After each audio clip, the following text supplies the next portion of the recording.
Away from Hurricane Sandy making landfall, President Obama took the national stage to address what he's calling a national emergency. The president skipped out on a campaign event in battleground state Florida this morning to beat the storm back to Washington. He spoke just before noon from the White House briefing room.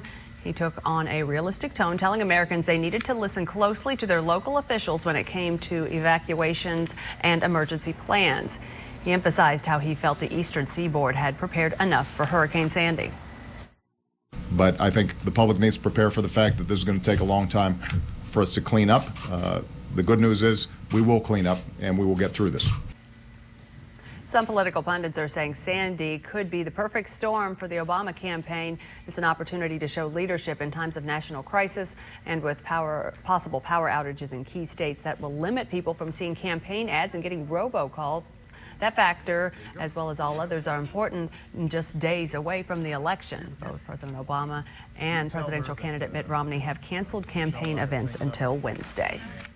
Of course, it's not just the national media covering Hurricane Sandy's imminent landfall. Many have taken to social media to create a slew of user-generated coverage that you sometimes wouldn't believe. KOMU 8's Samantha Kubota is here to show us some of Sandy's social media storm.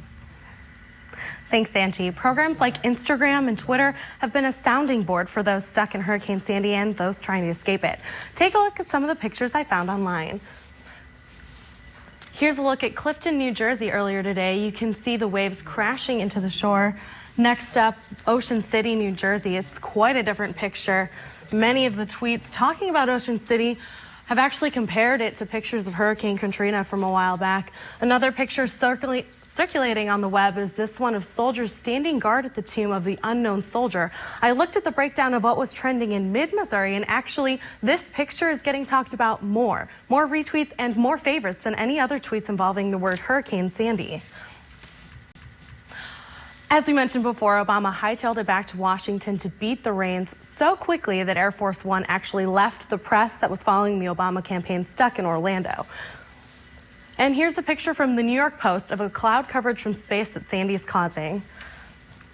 Now we're going to take a live look at Coney Island. That's, of course, near New York City, where Hurricane Sandy is fixing to make landfall. KOMU 8 News at noon is going to be right back.